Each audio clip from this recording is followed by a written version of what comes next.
Hello students, welcome to education time. कैसे हैं आप लोग? दोस्तों, आज हम डिस्कस करेंगे मेटल्स के कुछ केमिकल प्रॉपर्टीज के बारे में। धातुओं के रासायनिक गुणों के बारे में आज हम जिक्र करेंगे। आपने पिछले चैप्टर में पढ़ा है कि बेसिस कब बनते हैं और एसिड्स कब बनते हैं। मेटल्स जब भी ऑक्सीजन के साथ रिएक्शन करते हैं वो मेटेलिक ऑक्साइड्स बनाते हैं, और ये मेटेलिक ऑक्साइड्स बेसिक है। बेसिक का मतलब जब भी हम मेटेलिक ऑक्साइड में पानी मिलाते हैं तो एक सॉल्यूशन बनता है, और वो सॉल्यूशन रेड लिटमस पेपर को ब्लू कर देता है। तो अगर कोई भी सॉल्यूशन रेड लिटमस पेपर को ब्लू कर दे तो इसका मतलब वो बेस है। कुछ मेटल्स ऑक्सीजन के साथ विगरसली रिएक्ट करते हैं। This is a kind of exothermic reaction and they catch fire. और ऐसे मेटल्स हैं सोडियम और पोटेशियम। सोडियम और पोटेशियम जब भी ऑक्सीजन से रिएक्शन करते हैं तो वो उनमें आग लग जाती है, तो इसलिए उनको केरोसिन ऑयल, यानी कि जिसको हम हिंदी में बोलते हैं मिट्टी का तेल, उसमें हमेशा डुबो कर रखते हैं। कुछ मेटल्स बहुत तेज़ी से रिएक्शन करते हैं, कुछ मेटल्स स्लोली रिएक्शन करते हैं, कुछ मेटल्स ऑक्सीजन के साथ रिएक्शन करते ही नहीं हैं। जो लीस्ट रिएक्टिव मेटल्स हैं गोल्ड, प्लेटिनम, सिल्वर वगैरह, ये ऑक्सीजन के साथ रिएक्शन ही नहीं करते। लेकिन कुछ ऑक्साइड्स ऐसे भी होते हैं जो बेसिक भी होते हैं और एसिडिक भी होते हैं। ऐसे ऑक्साइड्स को हम बोलते हैं एम्फोटिक oxides. Amphotic oxides are those oxides which shows both the behavior. They shows acidic behavior and basic behavior. अगर ऑक्साइड बेसिक बिहेवियर दिखा रहा है तो वो एसिड के साथ रिएक्शन करके सॉल्ट और वाटर बनाएगा। लेकिन अगर कोई ऑक्साइड्स एसिडिक बिहेवियर दिखा रहा है तो वो बेस के साथ रिएक्शन करके सॉल्ट और वाटर बनाएगा। Next we come to the reaction of metals with water. जब भी मेटल्स वाटर के साथ रिएक्शन करते हैं तो वो हाइड्रोजन गैस रिलीज करते हैं। सोडियम और पोटेशियम हाईली रिएक्टिव मेटल्स हैं। ये मेटल्स जब भी वाटर के साथ रिएक्शन करते हैं तो आग पकड़ लेते हैं, क्योंकि इन मेटल्स का पानी के साथ जो रिएक्शन होता है वो एक्सोथर्मिक रिएक्शन होता है। और एक्सोथर्मिक रिएक्शन तो आप जानते हैं, एक ऐसा रिएक्शन जिसमें एनर्जी रिलीज हो, चाहे फिर वो हीट की फॉर्म में ही क्यों ना हो। यहाँ पर हीट की फॉर्म में भयंकर एनर्जी निकलती है, और ये जो एनर्जी, हीट एनर्जी निकल रही है, ये हाइड्रोजन गैस को जला देती है। और ये हाइड्रोजन गैस तो आप जानते ही हैं, हाईली इनफ्लेमेबल है। हल्की सी आंच लगते ही बस जलने लगती है। कैल्शियम भी एक मेटल है। कैल्शियम जब पानी के साथ रिएक्शन करता है तो आग नहीं लगती, क्योंकि कैल्शियम का वाटर के साथ जो रिएक्शन होता है वो हाईली एक्सोथर्मिक नहीं होता। हाँ, कैल्शियम जब पानी के साथ रिएक्शन करता है तो जो हाइड्रोजन गैस के जो बुलबुले निकलते हैं, जो बबल्स प्रोड्यूस होते हैं, का जो कैल्शियम का टुकड़ा है उससे चिपक जाते हैं, और ये हाइड्रोजन हवा से हल्की गैस है तो ये ऊपर उठेगी। तो यही कारण है कि जब कैल्शियम का टुकड़ा अगर हम पानी में डालेंगे तो उसमें जो हाइड्रोजन गैस के बबल्स जो निकलेंगे वो कैल्शियम की सतह पर चिपक जाते हैं और उसको ऊपर उठाते हैं, और कैल्शियम फ्लोट करना शुरू कर देगा। मैग्नीशियम के साथ भी यही है।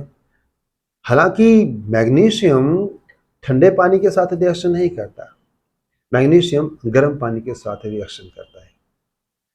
कुछ मेटल्स पानी के साथ भाप की फॉर्म में ही रिएक्ट करते हैं, जैसे कि एल्यूमिनियम हुआ, आयरन हुआ। दे react with water only in steam form and produce hydrogen gas.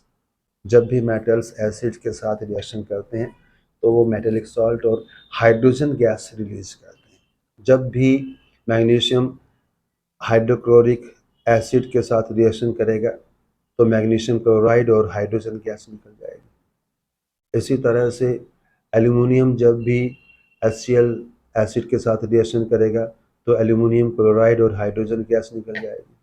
अब एक एसिड ऐसा भी है, जब भी मेटल्स उसके साथ रिएक्शन करते हैं तो वो हाइड्रोजन गैस रिलीज नहीं होने देता है। और इसके ऊपर एक प्रश्न ज़रूर बनता है कि ऐसा कौन सा एसिड है जिसके साथ जब बहुत से मेटल्स रिएक्ट करते हैं तो वो हाइड्रोजन गैस रिलीज नहीं होने देता। वो एसिड है नाइट्रिक एसिड। अब प्रश्न उठता है कि ऐसा क्यों है और इसके पीछे रीजन क्या है। Nitric acid is a highly oxidising agent. Oxidising agent क्या होता है? जो ऑक्सीडेशन के लिए ऑक्सीजन दे। तो क्या होता है, जब भी मेटल्स नाइट्रिक एसिड के साथ रिएक्ट करते हैं तो जो हाइड्रोजन गैस रिलीज होती है, नाइट्रिक एसिड क्योंकि अपने आप एक हाईली ऑक्सीडाइजिंग एजेंट है तो वो ऑक्सीजन छोड़ेगा और हाइड्रोजन को ऑक्सीडाइज करके पानी में बदल देगा और खुद अपने आप रिड्यूस होकर नाइट्रोजन ऑक्साइड्स में बदल जाएगा। So this is the reason that when some metals react with nitric acid, they don't form hydrogen gas. फिर भी कुछ मेटल्स ऐसे भी हैं जो नाइट्रिक एसिड के साथ भी हाइड्रोजन गैस रिलीज करते हैं। उनमें से दो मेटल्स हैं, मैग्नीशियम और मैग्नीज। मत भूलिएगा, ये इस पर एक क्वेश्चन बनता ही है कि name two metals which can release hydrogen gas even when they react with nitric acid. तो हमने देखा कि किस तरह से मेटल्स ऑक्सीजन के साथ रिएक्शन कर रहे हैं, वाटर के साथ रिएक्शन कर रहे हैं, एसिड के साथ रिएक्शन कर रहे हैं। अब हमने जब इनकी रिएक्टिविटी देखी ऑक्सीजन के साथ, पानी के साथ और एसिड के साथ, तो हमने देखा कुछ मेटल्स बहुत ही विगरसली रिएक्ट कर रहे हैं। तो जाहिर सी बात है वो हाईली रिएक्टिव मेटल्स हैं। कुछ ठंडे पानी से रिएक्शन नहीं कर रहे, गर्म पानी से रिएक्शन कर रहे हैं। इसका मतलब क्या हुआ, वो और कम रिएक्टिव मेटल्स हैं। कुछ स्टीम से रिएक्ट कर रहे हैं, वो और भी कम रिएक्टिव मेटल्स हैं।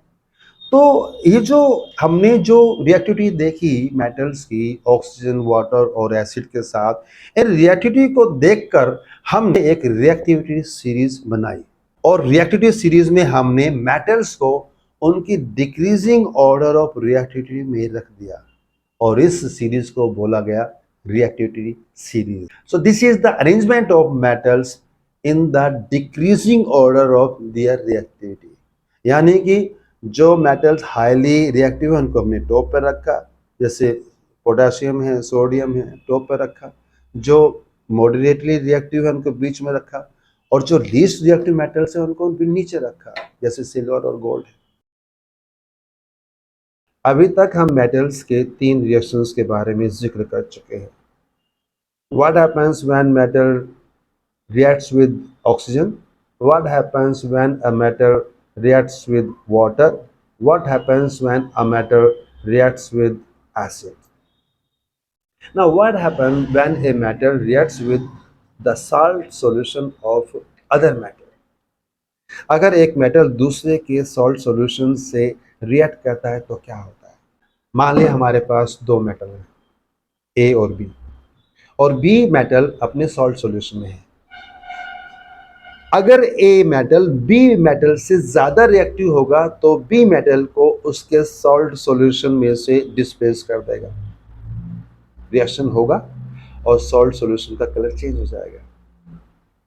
लेकिन अगर ए मेटल बी मेटल से ज़्यादा रिएक्टिव नहीं है, उससे कम रिएक्टिव है, तो ए मेटल बी मेटल को उसके सॉल्ट सॉल्यूशन से डिस्प्लेस नहीं कर पाएगा, कोई रिएक्शन नहीं होगा। अगर हम कॉपर सल्फेट सॉल्यूशन का केस लें और उसमें एल्युमिनियम मेटल डाल दें तो जाहिर सी बात है एल्युमिनियम कॉपर से ज़्यादा रिएक्टिव होगा, तो कॉपर सल्फेट का जो ब्लूइश कलर है वो चेंज हो जाएगा, यानी कि वहाँ पर रिएक्शन होगा, एल्युमिनियम कॉपर सल्फेट में से कॉपर को डिस्प्लेस कर देगा। और अगर इसी तरह से अगर हम सिल्वर कॉपर सल्फेट सॉल्यूशन में डालें तो क्या होगा? अगर हम रिएक्टिविटी सीरीज में देखें तो सिल्वर कॉपर से नीचे आता है, तो जाहिर सी बात है अगर सिल्वर को हम कॉपर सल्फेट सॉल्यूशन में डालेंगे तो कोई रिएक्शन नहीं होगा, no reaction will take place, कोई डिस्प्लेसमेंट नहीं होगा। So if a metal is more reactive than other metal, then it will displace other metal from its salt solution. But if a metal is less reactive than other metal, then it will not displace the metal from its salt solution. तो दोस्तों, chemical properties of metals में आज यहीं तक। मिलते हैं अगले lecture में, तब तक अपना ख्याल रखिएगा। बाय।